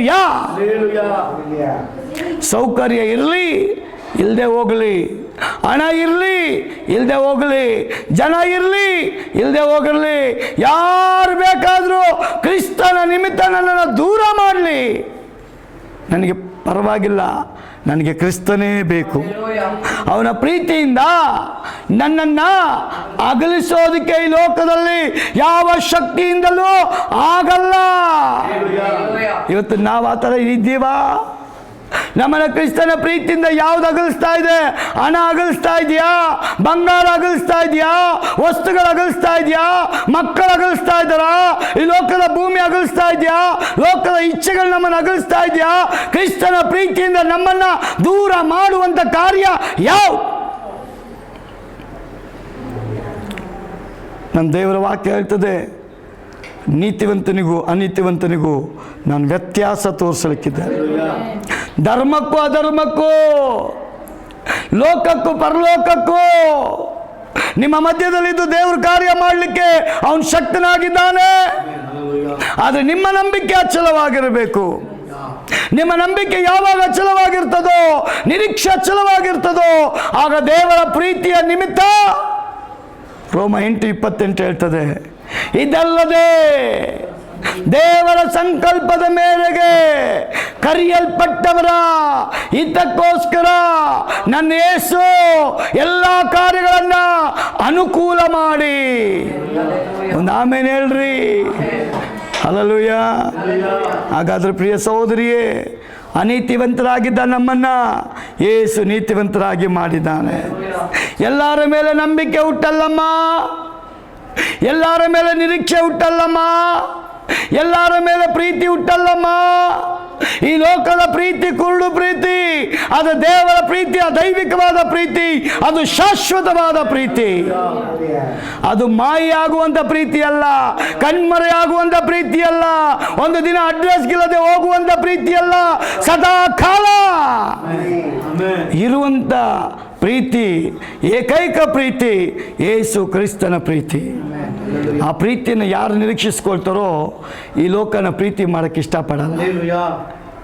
ಪ್ರಿಯ ಸಹೋದರ ಸಹೋದರಿ, ಕ್ರಿಸ್ತನ ಪ್ರೀತಿ ನಿಮ್ಮ ಮೇಲೆ ದೇವರು ಎಷ್ಟು ಪ್ರೀತಿ ಇಟ್ಟಿದ್ದಾನೆ ಅಂದರೆ, ಯೇಸುನ ನಂಬಿದ್ಯಮ್ಮ, ಯೇಸು ಮೇಲೆ ನಿರೀಕ್ಷೆ ಇಟ್ಕೊಂಡಿದ್ಯಮ್ಮ, ನಿನ್ನ ನಾನು ಕೈ ಬಿಡಲ್ಲ ಅಂತ. ಹಲ್ಲೆಲೂಯಾ. ಈ ಲೋಕದ ರಾಜನ ಮೇಲೆ ನೀವು ನಂಬಿಕೆ ಇಟ್ಟಿದ್ರೆ ದೇವರ ಪ್ರೀತಿ ನಿಮ್ಮ ಮೇಲೆ ಬರಲ್ಲ. ಈ ಲೋಕದ ರಾಜನ ಮೇಲೆ ನಿರೀಕ್ಷೆ ಇಟ್ಕೊಂಡಿದ್ರೆ ದೇವರ ಪ್ರೀತಿ ನಿಮ್ಮ ಮೇಲೆ ಬರಲ್ಲ. ಯೇಸು ಕ್ರಿಸ್ತನ ಮೇಲೆ ನಂಬಿಕೆ ಇಟ್ಟವರಿಗೆ, ಯೇಸು ಕ್ರಿಸ್ತನ ಮೇಲೆ ನಿರೀಕ್ಷೆ ಇಟ್ಟವರಿಗೆ ದೇವರ ಪ್ರೀತಿ ಉದಾರವಾಗಿ ಅದ್ಭುತವಾಗಿ ಇಳಿದು ಬರ್ತದಂತೆ. ಅದಕ್ಕೆ ಪೌಲ್ ಬರೀತಾನೆ, ಇದಲ್ಲದೆ ದೇವರ ಸಂಕಲ್ಪದ ಮೇರೆಗೆ ಇಲ್ಲಿ ಕೂತಿರುವಂತ ನಮ್ಮನ್ನ ದೇವರು ಕರೆದಿದ್ದಾನೆ. ಸುಮ್ಮನೆ ನಮ್ಮನ್ನ ದೇವರು ಕರೆದಿಲ್ಲ ರೀ, ದೇವರ ಸಂಕಲ್ಪದ ಮೇರೆಗೆ. ದೇವರ ಸಂಕಲ್ಪ ಏನು? ದೇವರ ರಾಜ್ಯ ನಿಮ್ಮ ಮೂಲಕ ಕಟ್ಟಲ್ಪಡಬೇಕು, ಪರಲೋಕದ ಸುವಾರ್ತೆ ಸಾರಲ್ಪಡಬೇಕು, ಪರಲೋಕದ ದೇವರನ್ನ ಪ್ರಚುರಪಡಿಸಬೇಕು, ಪರಲೋಕದ ಸುವಾರ್ತೆ ಈ ಲೋಕದಲ್ಲಿ ಸಾರುವಂತ ರಾಯಭಾರಿಗಳು ನೀನು ಮತ್ತು ನಾನು ಆಗಬೇಕು ಅನ್ನೋದೇ ದೇವರ ಸಂಕಲ್ಪ. ಒಂದು ಕಂಪನಿ ಸಂಕಲ್ಪ ತಿಳ್ಕೊಳ್ತಿರಲ್ಲ, ಒಂದು ಊರಿನ ಸಂಕಲ್ಪ ತಿಳ್ಕೊಳ್ತಿರಲ್ಲ, ಒಂದು ರಾಜ್ಯದ ಸಂಕಲ್ಪ ತಿಳ್ಕೊಳ್ತಿರಲ್ಲ, ಒಂದು ದೇಶದ ಸಂಕಲ್ಪ ತಿಳ್ಕೊಳ್ತಿರಲ್ಲ. ಪರಲೋಕದ ದೇವರ ಭಕ್ತನಾಗಿರುವಂತ ಪೌಲ ಹೇಳ್ತಾನೆ, ಇದಲ್ಲದೆ ದೇವರ ಸಂಕಲ್ಪದ ಮೇರೆಗೆ ಕರೆಯಲ್ಪಟ್ಟವರ ಹಿತಕ್ಕೋಸ್ಕರ ಎಲ್ಲ ಕಾರ್ಯಗಳು ನಿಮಗೆ ಅನುಕೂಲಕರವಾಗಿರ್ತದಂತೆ. Hallelujah, hallelujah, hallelujah. ಅಬ್ರಾಮ್ ಮಾಡಿದ ಕಾರ್ಯಗಳೆಲ್ಲ ದೇವರಿಗೆ ಇಷ್ಟ ಆಯ್ತಂತೆ, ದೇವರ ಕಾರ್ಯಗಳೆಲ್ಲ ಅಬ್ರಾಮ್ನಿಗೆ ಇಷ್ಟ ಆಯ್ತಂತೆ. ಇದರ ನಿಮಿತ್ತ ದೇವರ ವಾಕ್ಯ ಹೇಳ್ತದೆ, ಅದು ನನಗೆ ನೀತಿ ಮತ್ತು ನಂಬಿಕೆ ಆಗಿತ್ತಂತೆ. ಇವತ್ತು ನನ್ನ ಜೀವಿತದಲ್ಲೂ ಪರಲೋಕದ ದೇವರು ಅದನ್ನು ಎದುರು ನೋಡ್ತಾ ಇದ್ದಾನೆ. ಕಡೆ ಒಂದೆರಡು ಮಾತುಗಳು ನಾನು ಹೇಳಿ ಮುಗಿಸೋದಕ್ಕೆ ಇಷ್ಟಪಡ್ತೇನೆ. 1 ಸಾಮುವೇಲ 24ನೇ ಅಧ್ಯಾಯ 16 ಮತ್ತು 17 ವಚನದಲ್ಲಿ ನೋಡುವಾಗ, ಸೌಲನು ದಾವೀದನಿಗೆ, ನೀನು ನನಗಿಂತ ನೀತಿವಂತನು. ದೇವರಿಗೆ ಸ್ತೋತ್ರ. ಸೌಲು ದಾವೀದ್ಗೆ ಹೇಳ್ತಾ ಇದ್ದಾನೆ, ದಾವೀದ್ ನೀನು ನನಗಿಂತ ನೀತಿವಂತನು, ತನ್ನ ದೇವರಾದ ಯೆಹೋವನ ದೃಷ್ಟಿಯಲ್ಲಿ ಒಳ್ಳೆಯವನಾಗಿಯೂ ನೀತಿವಂತನಾಗಿಯೂ ನಡೆದವನು. ಹಲ್ಲೆಲೂಯಾ. ಪ್ರಿಯ ಸಹೋದರ ಸಹೋದರಿಯೇ, ದೇವರ ವಾಕ್ಯ ಹೇಳ್ತದೆ, ನೀತಿವಂತರ ಕಾಲದಲ್ಲಿ ಅವರ ಮನೆ ಸಮಾಧಾನವಾಗಿರ್ತದಂತೆ. ಅನೀತಿವಂತರ ಮನೆಯಲ್ಲಿ ಸಮಾಧಾನ ಇರಲ್ಲ. ನೀತಿವಂತರ ಮನೆಯಲ್ಲಿ ದೇವರು ಸಮಾಧಾನವನ್ನ, ಸಂತೋಷವನ್ನ, ನೆಮ್ಮದಿಯನ್ನ, ಸಮೃದ್ಧಿಯನ್ನ, ಸದಾವಕಾಶಗಳನ್ನ ದೇವರು ಒದಗಿಸಿಕೊಡ್ತಾನಂತೆ. ಹಲ್ಲೆಲೂಯಾ. ದೇವರ ವಾಕ್ಯ ಹೇಳ್ತದೆ, 2 ಪೂರ್ವಕಾಲ 31, 20, 21 ಓದುವಾಗ, ನೀತಿವಂತನಾಗಿ ಎಜೆಕ್ಯನು ತನ್ನ ದೇವರಾದ ಯೆಹೋವನಿಗೆ ನಡೆದನು, ತನ್ನ ದೇವರ ಒಲಮೆಯನ್ನು ಅವನು ಪಡಕೊಂಡನು ಅಂತ ವಾಕ್ಯ ಹೇಳ್ತದೆ. ಹಾಗಾದರೆ ಈ ಮಧ್ಯಾಹ್ನ ದೇವರ ಒಂದು ಪ್ರೀತಿ ಪಾತ್ರರಾಗಿ ನಾವು ಕಾಣಲ್ಪಡ್ತಾ ಇದ್ದೇವಾ? ನಮ್ಮ ಜೀವಿತದ ಒಂದೊಂದು ದಿನದ ನಂಬಿಕೆಯ ನಿರೀಕ್ಷೆಯ ಒಂದು ಜೀವಿತವನ್ನು ನೋಡುವಂಥ ದೇವರು ನಮ್ಮನ್ನು ಪ್ರೀತಿಸ್ತಾ ಇದ್ದಾನೆ. ತಂದೆ ತಾಯಿ ಪ್ರೀತಿ ಮಾಡಲ್ಲ, ಗಂಡ ಹೆಂಡತಿಗೆ ಪ್ರೀತಿ ಮಾಡಲ್ಲ, ಹೆಂಡತಿ ಗಂಡನಿಗೆ ಪ್ರೀತಿ ಮಾಡಲ್ಲ. ಎಷ್ಟೋ ಮನೇಲಿ ತಂದೆ ತಾಯಿ ಮಕ್ಕಳನ್ನು ಪ್ರೀತಿ ಮಾಡ್ತಾ ಇಲ್ಲ, ಮಕ್ಕಳು ತಂದೆ ತಾಯಿನ ಪ್ರೀತಿ ಮಾಡ್ತಾ ಇಲ್ಲ. ಆದರೆ ಒಂದು ಸತ್ಯ, ನೀನು ನಂಬಿರುವಂಥ ಯೇಸು ಸದಾ ಕಾಲ ಅವನ ಪ್ರೀತಿ ನಿನಗೆ ಕಡಿಮೆ ಆಗೋದೇ ಇಲ್ಲ. ಅವನ ಪ್ರೀತಿ ನಿನಗೆ ಕಡಿಮೆ ಆಗೋದೇ ಇಲ್ಲ. ನೀನು ಪ್ರೀತಿ ಮಾಡಿಲ್ಲ ಅಂದ್ರು ಅವನ ಪ್ರೀತಿಗೆ ನಿನಗೆ ಕೊರತೆನೇ ಇಲ್ಲ ರೀ. ಇವತ್ತು ಜನ ಹಣ ಬಂದಾಗ ಚೇಂಜ್ ಆಗ್ತಾರೆ, ಲೋಕದಲ್ಲಿ ಇರುವ ಕಾರ್ಯಗಳನ್ನು ಚೇಂಜ್ ಆಗ್ತಾರೆ, ವಸ್ತುಗಳು ಬಂದಾಗ ಚೇಂಜ್ ಆಗ್ತಾರೆ, ಅವರ ಗುಣ ಚೇಂಜ್ ಆಗೋಗುತ್ತೆ. ಆದರೆ ದೇವರು ಕರೆದಾತ ನಂಬಿಗಸ್ತನು, ಅವನ ಗುಣ ಯಾವತ್ತಿಗೂ ಚೇಂಜ್ ಆಗೋದೇ ಇಲ್ಲ. ನಿನ್ನ ಹೆಸರು ಹಿಡಿದು ಕರೆದಿದ್ದು ಪರಲೋಕದ ದೇವರಂತೆ. ನಾವು ಹುಟ್ಟಿದ ಮೇಲೆ ಜನ ಹೆಸರಿಡ್ತಾರ್ರಿ. ಅದು ದೇವರ ವಾಕ್ಯ ಹೇಳ್ತದೆ, ತಾಯಿಯ ಗರ್ಭದಲ್ಲಿ ಪಿಂಡವಾಗಿರುವಾಗಲೇ ಇವನು ದೇವರ ರಾಜ್ಯದಲ್ಲಿ ಇರಬೇಕು, ನನ್ನ ಮಗನಾಗಬೇಕು, ನನ್ನ ಮಗಳಾಗಬೇಕು ಅಂತ ದೇವರು ನಮಗೆ ವಾಗ್ದಾನ ಮಾಡಿದ್ದಾನೆ. ಹಲ್ಲೆಲೂಯಾ. ಕೀರ್ತನೆ 1:5 ಹೇಳ್ತದೆ, ಪಾಪಾತ್ಮರು ನೀತಿವಂತರ ಸಭೆಯಲ್ಲಿ ನಿಲ್ಲೋದಿಲ್ಲ. 1:6 ಹೇಳ್ತದೆ, ದೇವರು ನೀತಿವಂತರ ಮಾರ್ಗವನ್ನು ಲಕ್ಷಿಸ್ತಾನಂತೆ. ಯಾರು ಉಪವಾಸ ಪ್ರಾರ್ಥನೆಗೆ ಹೋದ್ರು, ಯಾರು ಝೂಮ್ಗೆ ಅಟೆಂಡ್ ಆದರು, ಯಾರು ಭಾನುವಾರ ಆರಾಧನೆಗೆ ಹೋದರು, ಯಾರು ಮುಂಜಾನೆ ಪ್ರಾರ್ಥನೆ ಮಾಡಿದ್ರು, ಯಾರು ರಾತ್ರಿ ಪ್ರಾರ್ಥನೆ ಮಾಡಿದ್ರು, ಯಾರು ಸಮಯ ಇದ್ದಾಗ ಪ್ರಾರ್ಥನೆ ಮಾಡಿದ್ರು, ಯಾರು ದೇವರ ವಾಕ್ಯನ ಓದಿದ್ರು, ಯಾರು ಸುವಾರ್ತೆ ಸಾರಿದ್ರು, ಯಾರು ಅರಟೆ ಹೊಡಿತಾ ಇದ್ದಾರೆ, ಯಾರು ಟೈಮ್ ಪಾಸ್ ಮಾಡ್ತಾ ಇದ್ದಾರೆ, ಯಾರು ಜೋಕ್ ಮಾಡ್ತಾ ಇದ್ದಾರೆ, ಯಾರು ಗೇಲಿ ಮಾಡ್ತಾ ಇದ್ದಾರೆ, ಪ್ರತಿಯೊಂದನ್ನು ಆತನ ಕಣ್ಣುಗಳು ಗಮನಿಸುವಂಥದ್ದಾಗಿದೆ. ಅದರ ನಿಮಿತ್ತವಾಗಿ ಸತ್ಯವೇದ ಹೇಳ್ತದೆ, ಲೋಕ 500 ವರ್ಷಗಳಾದ ಮೇಲೆ ದೇವರ ದೃಷ್ಟಿ ನೋಹನ ಮೇಲೆ ಬಿದ್ದ ನಿಮಿತ್ತವಾಗಿ ನೋಹನು ದೇವರ ದೃಷ್ಟಿಯಲ್ಲಿ ನೀತಿವಂತನಾಗಿ ಕಾಣಲ್ಪಡ್ತಾನೆ. ಅವನ ದರ್ಶನವನ್ನು ದೇವರು ನೋಹನ ಮೇಲೆ ನಂಬಿ ಅವನು ಹೇಳ್ತಾನ್ರಿ, ಆ ಬ್ಲೂ ಪ್ರಿಂಟನ್ನು ಕೊಡ್ತಾನ್ರಿ, ನಾವೇನ ಕಟ್ಟು ಅಂತ ಹೇಳ್ತಾನ್ರಿ. ಹಾಗಾದ್ರೆ ದೇವರಿಗೆ ನೋಹನ ಮೇಲೆ ಒಂದು ನಂಬಿಕೆ, ಒಂದು ನಿರೀಕ್ಷೆ ಇತ್ತು. ಅದೇ ರೀತಿಯಾಗಿ ನೋಹ ದೇವರ ಮೇಲೆ ನಂಬಿಕೆ ಇಟ್ಟಿದ್ದಾನೆ, ನಿರೀಕ್ಷೆ ಇಟ್ಟಿದ್ದಾನೆ. ಅವನು ಹೇಳಿದ್ದನ್ನು ಮಾಡೇ ಮಾಡ್ತಾನೆ. ದೇವರು ಹೇಳಿದ್ದನ್ನ ಮಾಡೇ ಮಾಡ್ತಾನೆ ಅಂತ ಯಾರು ನಂಬಲಿಲ್ಲ, ನೋಹ ನಂಬಿದ್ದಾನೆ. ಈ ಮಧ್ಯಾಹ್ನ ಜೀವಳ ದೇವರ ಮಾತನ ಮೇಲೆ ನಂಬಿಕೆ ಇಟ್ಟು ನಿರೀಕ್ಷೆ ಇಟ್ಟು ಜೀವಿಸುವುದಾದರೆ ದೇವರ ಪ್ರೀತಿ ಎಲ್ಲವುಗಳಿಂದ ನಿನ್ನನ್ನು ಬಿಡುಗಡೆ ಮಾಡ್ತದೆ. ಅದನ್ನು ಕಂಡಂಥ ಪೌಲು ಹೇಳ್ತಾನೆ, ಕ್ರಿಸ್ತನ ಪ್ರೀತಿಯಿಂದ ನನ್ನನ್ನು ಅಗಲಿಸೋರು ಯಾರು? ಎಲ್ಲರೂ ಪಾಪ ಮಾಡಿ ದೇವರ ಮೇಲಿದ್ದಂಥ ನಂಬಿಕೆ ಕಳ್ಕೊಂಬಿಟ್ರು, ನಿರೀಕ್ಷೆನ ಕಳ್ಕೊಂಬಿಟ್ರು, ಪ್ರೀತಿನ ಕಳ್ಕೊಂಬಿಟ್ರು. ಆದರೆ ಪುನಃ ಪರಲೋಕದ ದೇವರು ಕ್ರಿಸ್ತೇಶುವಿನ ಮೂಲಕವಾಗಿ ಅದನ್ನು ಅನುಗ್ರಹಿಸಿಕೊಟ್ಟಿದ್ದಾನಂತೆ. ಅದು ಕೊಡೋಕ್ಕೆ ಪರಲೋಕದ ದೇವರು ಕ್ರಿಸ್ತನನ್ನು ಮುಂದಾಗಿ ಇಟ್ಟನಂತೆ. ಅವನು ಯಾರನ್ನ ನಂಬ್ತಾರೋ ಅವರಿಗೆ ನೀತಿ, ಅವರಿಗೆ ರಕ್ಷಣೆ, ಅವರಿಗೆ ಪಾಪ ವಿಮೋಚನೆ, ಅವರ ಮಕ್ಕಳಾಗುವ ಭಾಗ್ಯ, ಸದಾಕಾಲ ಜೀವಿಸುವಂಥ ನಿತ್ಯ ಜೀವ. ಸಹೋದರಿ, ಒಂದು ಸೀಕ್ರೆಟ್ ತಿಳ್ಕೊಂಡಿರು. ಯಾಕಂದರೆ ಸತ್ಯವೇದ ಹೇಳ್ತದೆ, ಇಡೀ ಮಾನವ ಕುಲಕ್ಕೆ ದೇವರು ಜೀವ ಕೊಟ್ಟಿದ್ದಾನೆ ನಿಜ. ಆದರೆ ಕ್ರಿಸ್ತನ ಮಕ್ಕಳಿಗೆ ವಿಶೇಷವಾಗಿ ನಂಬಿಕೆ ಇಟ್ಟು ಜೀವಿಸುವಂಥವರಿಗೆ ದೇವರ ವಾಕ್ಯ ಹೇಳ್ತದೆ, ಯೇಸುವನ್ನು ನಂಬುವಂಥವನಿಗೆ ನಿತ್ಯ ಜೀವ. ಎಲ್ಲರಿಗೂ ಜೀವ ಇದೆ, ಯೇಸುವನ್ನು ನಂಬುವವನಿಗೆ ನಿತ್ಯ ಜೀವ. ಎಲ್ಲರಿಗೂ ಜೀವ ಇದೆ ರೀ. ಜೀವ ಇರೋವನು ಅವನು ಆಟ ಆಡ್ತಾ ಇದ್ದಾನೆ, ಯೇಸುನ ನಂಬುವನು ದೇವರಿಗೆ ಭಯಪಡ್ತಾ ಇದ್ದಾನೆ. ಹಲ್ಲೆಲೂಯಾ. ಆದ ಕಾರಣ ಸತ್ಯವೇದ ಹೇಳ್ತದೆ, ಪಾಪಾತ್ಮರು ನೀತಿವಂತರ ಸಭೆಯಲ್ಲಿ ನಿಲ್ಲೋದಿಲ್ಲ. ದೇವರು ನೀತಿವಂತರ ಮಾರ್ಗವನ್ನು ಲಕ್ಷಿಸ್ತಾನೆ. ದೇವರು ನೀತಿವಂತರನ್ನ ಅನೀತಿವಂತರನ್ನ ಪರೀಕ್ಷಿಸ್ತಾ ಇದ್ದಾನಂತೆ. ನೀತಿವಂತರು ಅನೀತಿವಂತರನ್ನ ಅವನು ಪರೀಕ್ಷೆ ಮಾಡ್ತಾ ಇದ್ದಾನೆ. ಯೆಹೋವನು ನೀತಿವಂತರನ್ನು ಪ್ರೀತಿಸ್ತಾನೆ. ಹಲ್ಲೆಲೂಯಾ. ಎಷ್ಟೋ ಜನ ಈ ಲೋಕದ ಪ್ರೀತಿನ ನೋಡ್ಕೊಂಡು ಜೀವನ ಕಳ್ಕೊಳ್ತಾ ಇದ್ದಾರೆ. ಅವಳು ಪ್ರೀತಿ ಮಾಡಲಿಲ್ಲ, ಇವನ್ ಪ್ರೀತಿ ಮಾಡಲಿಲ್ಲ, ಅವನ್ ಪ್ರೀತಿಸ್ತಾ ಇಲ್ಲ, ಇವನ್ ಪ್ರೀತಿಸ್ತಾ ಇಲ್ಲ. ಲೋಕದ ಪ್ರೀತಿ ಮೋಸ, ಲೋಕದ ಪ್ರೀತಿ ವಂಚನೆ, ಲೋಕದ ಪ್ರೀತಿ ನಿನ್ನ ಜೀವವನ್ನು ತೆಗೆದು ಬಿಡ್ತದೆ. ದೇವರ ಪ್ರೀತಿ ನಿತ್ಯ ಜೀವವನ್ನು ಕೊಂಡು ತರ್ತದೆ. ಹಲ್ಲೆಲೂಯಾ. ಎಷ್ಟು ಜನ ಯೇಸುವನ್ನು ಪ್ರೀತಿಸ್ತೀರಾ? ಸುಜ್ಞಾನವನ್ನು ನೀತಿವಂತರ ಬಾಯಿ ನುಡಿಯುತ್ತಂತೆ, ಅಜ್ಞಾನದ ಮಾತುಗಳನ್ನು ಅನೀತಿವಂತನ ಬಾಯಿ ನುಡಿಯುತ್ತಂತೆ. ಸುಜ್ಞಾನದ ಮಾತುಗಳನ್ನು ನೀತಿವಂತನ ಬಾಯಿ ನುಡಿಯುತ್ತೆ ಅಂತ ಸತ್ಯವೇದ ಹೇಳ್ತದೆ. ಯೆಹೋವನಿಂದಲೇ ನೀತಿವಂತರಿಗೆ ರಕ್ಷಣೆ, ಯೆಹೋವನಿಂದಲೇ ನೀತಿವಂತರು ಸಮೃದ್ಧಿ, ಯೆಹೋವನನ್ನು ನೀತಿವಂತರನ್ನು ಸದಾ ಕಾಲ ಪ್ರೀತಿಸುವವನಾಗಿದ್ದ. ಈ ಮಧ್ಯಾಹ್ನ ದೇವರ ಜನರೇ, ನಮ್ಮನ್ನು ಪರೀಕ್ಷೆ ಮಾಡಿಕೊಳ್ಬೇಕು. ನಾವು ಮೊದಲು ಏನಾಗಿದ್ದೋ ಈಗೇನಾಗಿದೆ. ಮೊದಲು ನಾವು ದೇವರ ಮಕ್ಕಳಾಗಿರಲಿಲ್ಲ, ಈಗ ದೇವರ ಮಕ್ಕಳಾಗಿದೆ.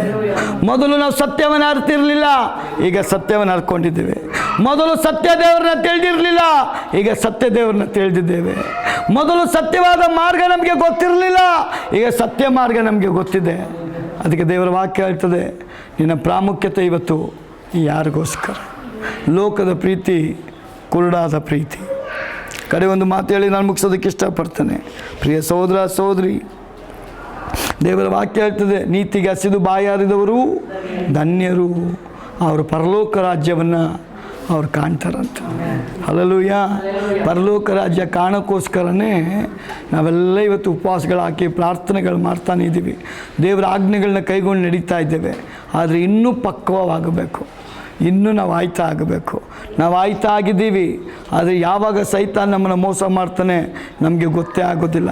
ಅವನ ಕಾರ್ಯಗಳೆಲ್ಲ ನಮಗೆ ತುಂಬ ಪ್ರೀತಿ ಥರನೇ ಕಾಣುತ್ತೆ, ಆದರೆ ಹೆಂಗೆ ಅವನು ಒಳಗೆ ಬಂದು ನಮ್ಮ ಒಳಗೆ ನುಸುಳಿ ಕೆಲಸ ಮಾಡ್ತಾನೆ ಗೊತ್ತಾಗೋದಿಲ್ಲ. ಆದ ಕಾರಣ ಎಚ್ಚರಿಕೆ ಆಗಿರುವಂಥ ಸತ್ಯವೇದ ಹೇಳ್ತದೆ.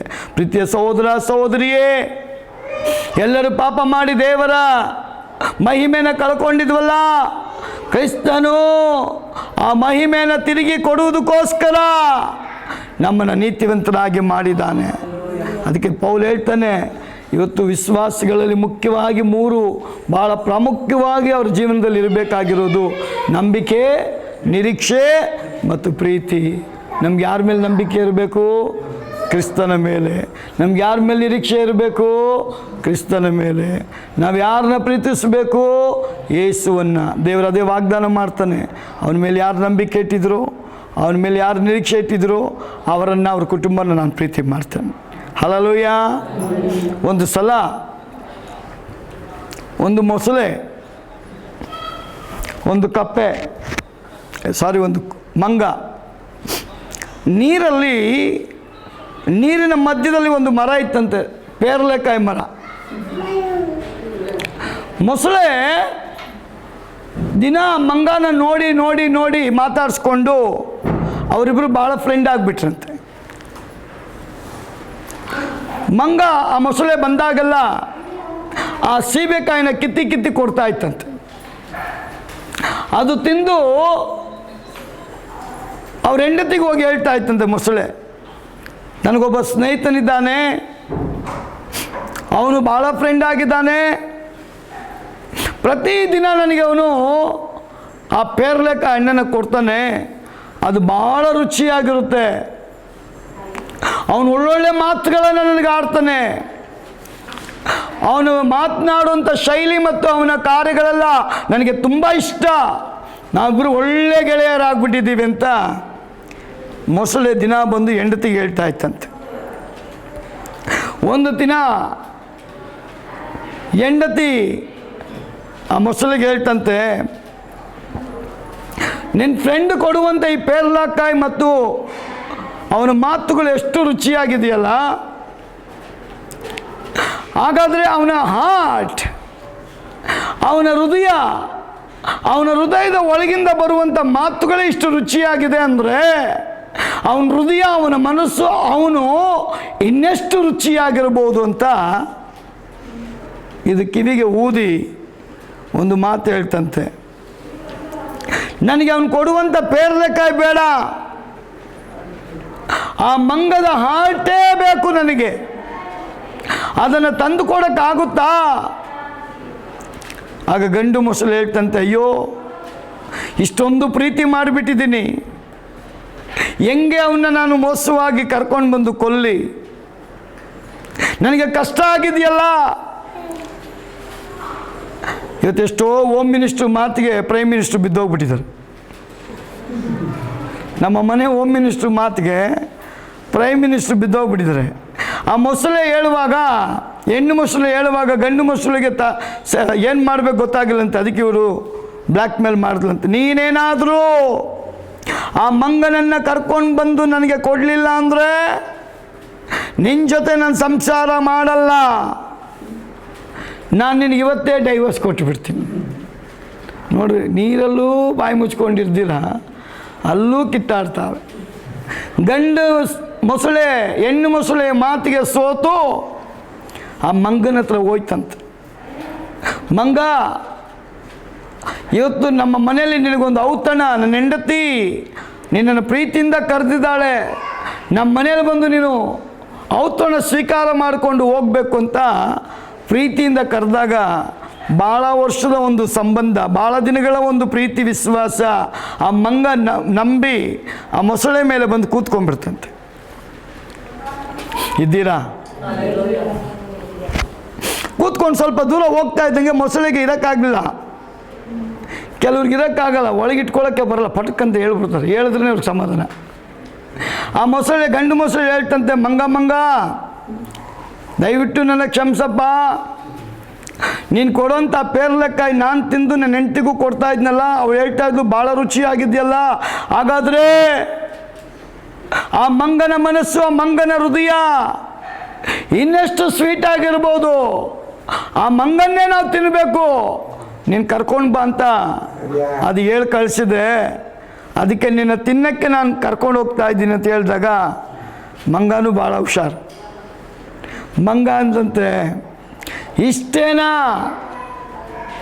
ನೀನು ಮೊದಲೇ ಹೇಳ್ಬಾರ್ದ, ನನ್ನ ಆಲ್ಟನ್ನ ಆ ಮರದ ಮೇಲೆ ಇಟ್ಟು ಬಂದು ಬಿಟ್ಟಿದ್ದೀನಿ ಅಂತ.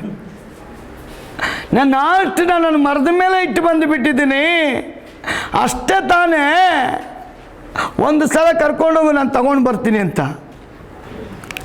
ಲೋಕದ ಪ್ರೀತಿ ಕುರುಡು ಪ್ರೀತಿ. ಮಂಗನ ಮಾತನ್ನ ಮೊಸಳೆ ಕೇಳ್ತು, ಮರದ ಹತ್ರನೇ ಕರ್ಕೊಂಡು ಹೋಯ್ತು.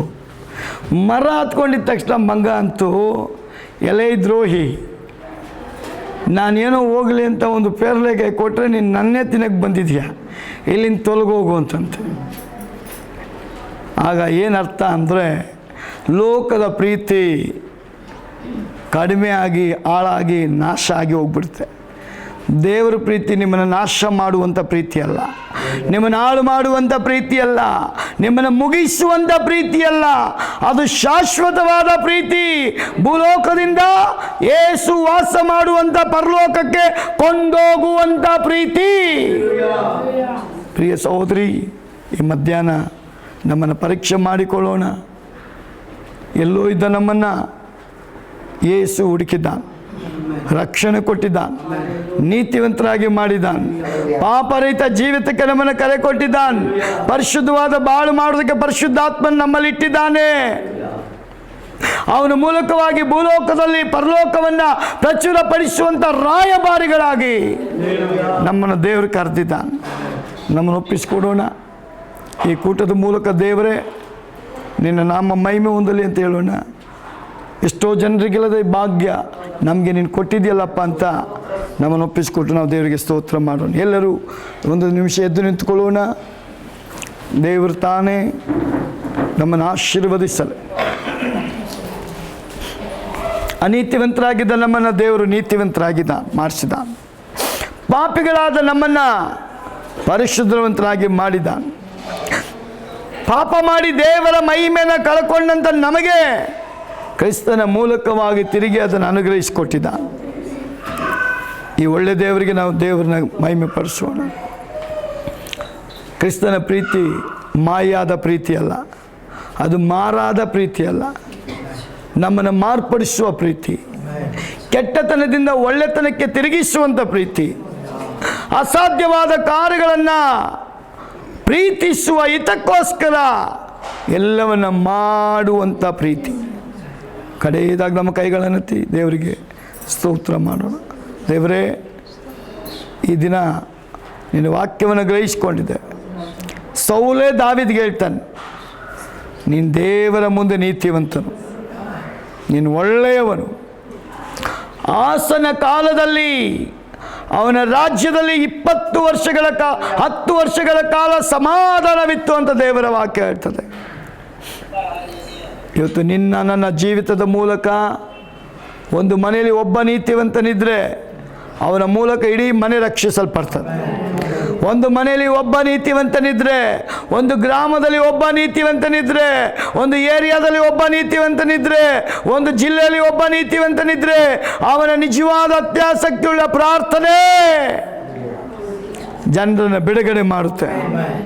ನಿನ್ನ ನಂಬಿಕೆ ಅಂತ ಆಗಲಿ ಅಂತ ದೇವರು ಹೇಳಿದ. ಒಂದು ಯೇಸು ಇಡೀ ಮಾನವ ಕುಲವನ್ನು ರಕ್ಷಣೆ ಮಾಡೋಕ್ಕೆ ಬಂದಿದ್ದಾನೆ. ಅವನ ಶಿಷ್ಯರಾಗಿರುವಂಥ ನಾವುಗಳು ನಿಜವಾಗಲೂ ಒಪ್ಪಿಸಿಕೊಟ್ಟು ಜೀವಿಸೋದಾದರೆ, ಅವನಿಗೆ ಸಂಬಂಧಪಟ್ಟಂಥ ಕಾರ್ಯಗಳಲ್ಲಿ ನಾವು ಜೀವಿಸೋದಾದರೆ ನಮ್ಮ ಕೊಂಬು ಮೇಲಕ್ಕೆ ಬರಲಿಕ್ಕೆ. Thank you lots, thank you Lord. ಕಡೆಯದಾಗಿ ನಾವು ಪ್ರಾರ್ಥನೆ ಮಾಡಿಕೊಳ್ಳೋಣ. ಕೃಪಾಭರಿತನಾದ ನಮ್ಮ ತಂದೆಯಾದ ದೇವರೇ, ಈ ದಿನದ ಉಪವಾಸದ ಪ್ರಾರ್ಥನೆಯಲ್ಲಿ ನಿನ್ನ ಮಕ್ಕಳಾಗಿ ನಾವು ಬಂದ ಆರಾಧನೆಯ ಮೂಲಕ, ಮಹಿಮೆ ಪಡಿಸೋದ್ರ ಮೂಲಕ, ಅನ್ಯ ಭಾಷೆಗಳ ಮೂಲಕವಾಗಿ ವಿಜ್ಞಾಪನೆಗಳನ್ನು ಸಲ್ಲಿಸುತ್ತಾ ಅನೇಕರಿಗಾಗಿ, ದೇಶಕ್ಕಾಗಿ, ರಾಜ್ಯಕ್ಕಾಗಿ, ಗ್ರಾಮಕ್ಕಾಗಿ, ಆತ್ಮಗಳಿಗಾಗಿ, ಸಭೆಗಾಗಿ, ಬಿದ್ದು ಹೋದವರಿಗಾಗಿ, ಹಣದ ಸಮಸ್ಯೆಯವರಿಗಾಗಿ, ಅನಾರೋಗ್ಯದ ಸಮಸ್ಯೆಯವರಿಗಾಗಿ, ಸಮಾಧಾನ ಇಲ್ಲ ಅಂತ ಹೇಳುವವರಿಗಾಗಿ ನಾವು ಪ್ರಾರ್ಥನೆ ಮಾಡಿದ್ದೇವೆ. ಆ ಪ್ರಾರ್ಥನೆಯನ್ನು ನೀನು ಸಮ್ಮತಿಸಿದೆ, ಅದಕ್ಕೆ ಸ್ತೋತ್ರ. ಇದೇ ಟೈಮ್ನಲ್ಲಿ ಮನೆಯವ್ರಿಗೂ ನಾವು ಪ್ರಾರ್ಥನೆ ಮಾಡ್ತೇವೆ. ಬ್ರದರ್ ನಾಗರಾಜ್ ಅವರಿಗಾಗಿ, ಅವರ ಹೆಂಡತಿ ಮಕ್ಕಳಿಗಾಗಿ, ಅವರ ಬಂಧು ಬಳಗಕ್ಕಾಗಿ, ದೇವರೇ ತಂದೆಯವರಿಗಾಗಿ ನಾನು ಪ್ರಾರ್ಥನೆ ಮಾಡ್ತೇನೆ.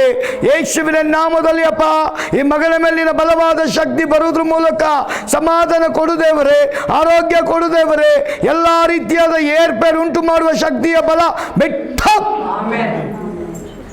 I cancel all demonic power in the name of Jesus. ಇವತ್ತೇ ಈ ಮಗನಿಗೆ ಸಮಾಧಾನ ಬರಲಿ, ಆರೋಗ್ಯ ಬರಲಿ, ಬಿಡುಗಡೆ ಬರಲಿ, ಶರೀರದಲ್ಲಿ ಬಲ ಉಂಟಾಗಲಿ. ಈ ತಂದೆನ ಮುಟ್ಟಿಸುವ, ಈ ತಂದೆನ ಮುಟ್ಟಪ್ಪ. ಈ ತಂದೆ ಜೀವಂತವಾಗಿರುವ ದಿನದ ತನಕ ನಿನ್ನ ನಾಮ ಮಹಿಮೆ ಪಡಿಸಲಿ. ಅತಿ ಬೇಗನೆ ಇವರಿಗೆ ದೀಕ್ಷಾಸ್ಥಾನ ಆಗಲಿ ದೇವರೇ. ಯಾರು ಎದುರು ನೋಡ್ತಾ ಇದ್ರು ದೀಕ್ಷಾಸ್ಥಾನಕ್ಕೆ, ಯೇಸುವಿನ ನಾಮದಲ್ಲಿ ದೀಕ್ಷಾಸ್ಥಾನದ ಕಾರ್ಯ ಜರುಗಲಿ ಎಂದು ನಾನು ಪ್ರಾರ್ಥಿಸ್ತೇನೆ ದೇವರೇ. ನಾಗರಾಜ್ ಬ್ರದರ್ ಮಕ್ಕಳಿಗಾಗಿ ಸ್ತೋತ್ರ ದೇವರೇ. ಒಂದು ಹುಡುಗಿಯಪ್ಪ ಉಡುಪಿಲಿ, 2 ಮಕ್ಕಳು ಇಲ್ಲಿ ಎಜುಕೇಷನ್ ಮಾಡ್ತಾ ಇದ್ದಾರೆ. ಎಲ್ಲರ ಮಕ್ಕಳ ಮೇಲೆ ಅಭಿಷೇಕ ಕಾರ್ಯ ಮಾಡಿ, ಅವರೆಲ್ಲರೂ ದೇವರ ಒಳ್ಳೆ ವಿದ್ಯಾವಂತರಾಗಿ, ಬುದ್ಧಿವಂತರಾಗಿ, ನಿನ್ನ ವಾಗ್ದಾನ ಹಿಡಿಯಲ್ಪಟ್ಟವರಾಗಿ, ವಾಗ್ದಾನದ ಪ್ರತಿಫಲ ಕಾಣುವವರಾಗಿ, ವಾಗ್ದಾನದ ಬಿಡುಗಡೆಯನ್ನು ನೋಡುವವರಾಗಿ ಅನುಭವಿಸುವ ಕೃಪೆ ಕೊಡು ದೇವರೇ. ಈ ಮನೆ ಎಲ್ಲ ಅವಶ್ಯಕತೆಗಳನ್ನ ನೀನು ಪೂರೈಸು. ಇವರು ನೀನು ಮಾಡಿದೆಲ್ಲ ಆಶೀರ್ವಾದಗಳಿಗಾಗಿ ಸ್ತೋತ್ರ. ಹೌದು ದೇವರೇ, ಈ ಮನೆಯನ್ನು ನಿಮ್ಮ ಸಭೆಯಾದ ನಾವು, ತಂದೆ, ಮಗ, ಪರಿಶುದ್ಧಾತ್ಮ, ತ್ರೇಕ ದೇವರ ಹೆಸರಿನಲ್ಲಿ ಆಶೀರ್ವದಿಸ್ತೇವೆ. ಇವರು ಆಶೀರ್ವದಿಸಲ್ಪಡಲಿ. ಇವರೆಲ್ಲ ವ್ಯವಹಾರಗಳ ಆಶೀರ್ವಾದವಾಗಲಿ, ಪ್ರಯಾಣಗಳ ಆಶೀರ್ವಾದವಾಗಲಿ. ನಿನ್ನ ಚಿತ್ತ ಈ ಮನೆಯಲ್ಲಿ ನೆರವೇರಲಿ. ಈ ಮನೆ ಇನ್ನೂ ದಿನ ದಿನ ಅಭಿವೃದ್ಧಿ ಆಗಲಿ, ಆತ್ಮಿಕವಾಗಿ ಅಭಿವೃದ್ಧಿ ಆಗಲಿ, ಪ್ರಾರ್ಥನೆಯಲ್ಲಿ ಅಭಿವೃದ್ಧಿ ಆಗಲಿ, ಆರಾಧನೆಯಲ್ಲಿ ಅಭಿವೃದ್ಧಿ ಆಗಲಿ, ಶಾರೀರಿಕ ಜೀವಿತದಲ್ಲಿ ಅಭಿವೃದ್ಧಿ ಆಗಲಿ. I cancel all which craft power in the name of Jesus. ಅದು ಕ್ಯಾನ್ಸಲ್ ಆಗಲಿ ದೇವರೇ. ಈ ಮಗನನ್ನು ನೋಡುವಂಥ ಕೆಟ್ಟ ಕಣ್ಣಿನ ಬಲಗಳು ಮುರಿಯಲ್ಪಡಲಿ. ಈ ಮನೆಯ ಮೂಲಕ ಅವರ ಬಂಧು ಬಳಗ, ಸ್ನೇಹಿತರು, ಅವರ ಅಣ್ಣ ತಮ್ಮಂದಿರೆಲ್ಲ ರಕ್ಷಿಸಲ್ಪಡಲಿ. ಅದ್ಭುತ ಮಾಡು ದೇವರೇ. ಈ ಕೂಟಕ್ಕೆ ಬಂದಂಥ ಚಿಕ್ಕ ಮಕ್ಕಳು ದೊಡ್ಡವ್ರ ತನಕ ಎಲ್ಲರನ್ನ ಆಶೀರ್ವಾದ ಮಾಡು ದೇವರೇ. ನನ್ನ ಕುಟುಂಬದ ಮೇಲೆ, ಲೀಲಕ್ಕ ಅವ್ರ ಕುಟುಂಬದ ಮೇಲೆ, ಎಲಿಜಕ್ಕ ಅವ್ರ ಕುಟುಂಬದ ಮೇಲೆ, ಹೌದು ದೇವರೇ, ಗೀತಾ ಮೇರವ್ರ ಕುಟುಂಬದ ಮೇಲೆ ಅಪ್ಪ, ಹೌದು ನಾಗರತ್ನ ಅವ್ರ ಕುಟುಂಬದ ಮೇಲೆ ದೇವರೇ, ಫಿಲೋಮಿನ ಅವ್ರ ಕುಟುಂಬದ ಮೇಲೆ, ಪುಷ್ಪಾ ಸಿಸ್ಟರ್ ಕುಟುಂಬದ ಮೇಲೆ, ಥ್ಯಾಂಕ್ ಯು ಲಾರ್ಡ್, ರಂಜಿತಾ ಅವರ ಕುಟುಂಬದ ಮೇಲೆ, ಹೌದು ರೋನಿ ಅವ್ರ ಕುಟುಂಬದ ಮೇಲೆ, ಪಾಲ್ ಅವರ ಮೇಲೆ, ಓ ಶಂಕರ್ ಬ್ರದರ್ ಅವರ ಮೇಲೆ ದೇವರೇ, ಇನ್ನು ಯಾರೆಲ್ಲ ಬಂದಿದ್ದಾರೋ ಇಲ್ಲಿ ದೇವರೇ, ನಿನ್ನ ಒಳ್ಳೆಯ ಹಸ್ತ ಅವರ ಮೇಲೆ ಬರಲಿ. Thank you Lord. ನಿನ್ನ ಶಕ್ತಿಯನ್ನು ಅನುಭವಿಸುವಂಥ ಭಾಗ್ಯ ಒಬ್ಬೊಬ್ಬರಿಗೂ ಕೊಡು. ಇಲ್ಲಿಯವರು ನಮ್ಮ ಜೊತೆ ಇದ್ದದಕ್ಕಾಗಿ ಸ್ತೋತ್ರ. ನೀತಿವಂತನಿಗೂ ಅನೀತಿವಂತನಿಗೂ ನೀನು ವ್ಯತ್ಯಾಸ ತೋರಿಸೋ ದೇವರು. ನೀನು ಅನೀತಿವಂತನ ಪಕ್ಷದಲ್ಲಿ ಇರುವಂಥ ದೇವರಲ್ಲ, ನೀತಿವಂತನ ಪಕ್ಷದಲ್ಲಿ ನಿಲ್ಲುವಂಥ ದೇವರು. ನೋಹನು ನೀತಿವಂತನಾಗಿ ಕಾಣಲ್ಪಟ್ಟ, ಅಬ್ರಾಮನು ನೀತಿವಂತನಾಗಿ ಕಾಣಲ್ಪಟ್ಟ, ದಾವೀದನು ನೀತಿವಂತನಾಗಿ ಕಾಣಲ್ಪಟ್ಟ. ಹೌದು ದೇವರೇ, ನಿನ್ನ ಭಕ್ತರು ನೀತಿವಂತರಾಗಿ ಕಾಣಲ್ಪಡಬೇಕೆಂಬುದೇ ನಿನ್ನ ಚಿತ್ತವಾಗಿರುವುದಕ್ಕಾಗಿ ಸ್ತೋತ್ರ. ದೇವರ ಸಂಕಲ್ಪದ ಮೇರೆಗೆ ಯಾರನ್ನೆಲ್ಲ ಆರಿಸ್ಕೊಂಡಿದೆಯೋ ಅವರೆಲ್ಲರೂ ಬಲವಾದ ಸಾಕ್ಷಿಗಳಾಗ. ದೇವರ ಝೂಮಲ್ಲಿರುವಂಥ, ಫೇಸ್ಬುಕ್ನಲ್ಲಿರುವಂಥ ಪ್ರತಿಯೊಬ್ಬರ ಮೇಲೂ ಆ ಡಿವೈನ್ ಗ್ರೇಸ್ ನಾನು ರಿಲೀಸ್ ಮಾಡ್ತೇನೆ. ಅವ್ರ ಪ್ರಾರ್ಥನೆಗಳಿಗೆ ಜಯ ಸಿಗಲಿ. ದೇವರೇ, ನಮ್ಮ ಈ ಸಭೆ ಮತ್ತು ಸೇವೆ, ಹೌದು ದೇವರೇ, ಬೆಳಗಾಂ, ಬೀದರ್, ಗುಲ್ಬರ್ಗ, ಹೌದು ದೇವರೇ ಅಪ್ಪ, ಹೌದು ದೇವರೇ, ಇನ್ನು ಮೈಸೂರು, ಹೌದು ನಿನ್ನ ಬೆಂಗಳೂರು, ಹೌದು ದೇವರೇ, ಥ್ಯಾಂಕ್ ಯು ಲಾರ್ಡ್.